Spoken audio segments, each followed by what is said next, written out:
يا أيمن، ما تعرفش نجار كويس يعمل لي المطبخ؟ ايوه اعرف راجل فنان ومحترم، بس مفيش عنده فصال. أيوة طبعا، أهم حاجة يكون فنان ومحترم. أنا مش بتكلم في فلوس.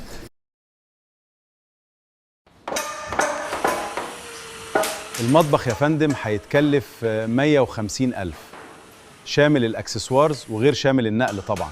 150,000 جنيه؟ ده أنا واحد اداني سعر 50,000 جنيه ومش عاجبني.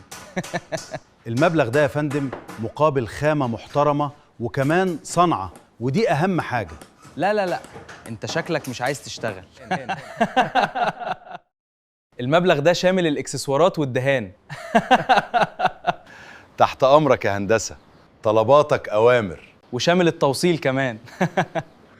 من عناية يا هندسة. أنت راجل محترم. الله يخليك يا هندسة، أنا أهم حاجة عندي رضا الزبون.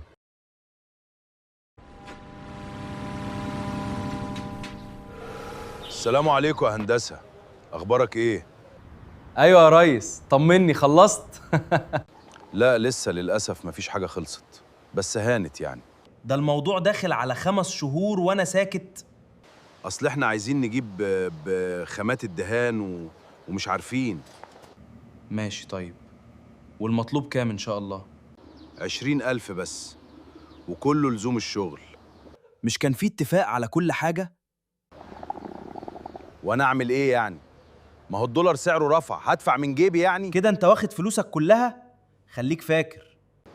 فاكر، وخليها علينا خالص. ايوه يا نبيل، وصلت لايه مع النجار العبقري بتاعك؟ ولا وصلت لأي حاجة؟ هو النجار ده بيلعبنا؟ ما تروح له وتشوف بيهبب ايه. حاضر. انا هاجي معاك، حدد معاه ميعاد وعلى الله نخلص. السلام عليكم.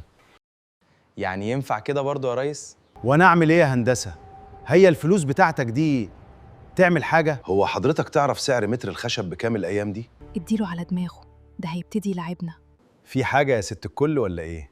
طيب من الآخر، أنا عايز فلوسي دلوقتي حالا، يا إما هكسر الورشة دي على دماغك.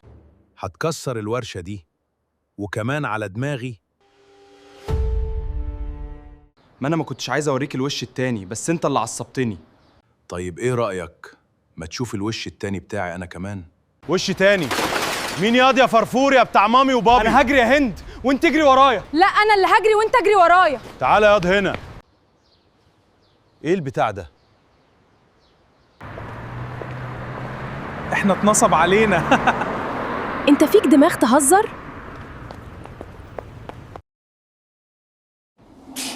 اتفضل يا فندم. على فكرة، أنا سبت كل النجارين اللي أعرفهم وجيت لك أنت. بس أنا برضو زي ما قلت لحضرتك قبل كده، أنا كلمتي واحدة. ليه كده بس؟ يعني مش هتعمل معايا واجب خالص؟ أنا هعمل معاك واجب في الشغل بإذن الله، وهتشوف بنفسك. خلاص موافق على 100,000 جنيه وخليها عليا. احنا كده لازم نكتب عقد علشان نحفظ حقوقنا. خلاص ما تزعلش، أنا بس بحب أهزر.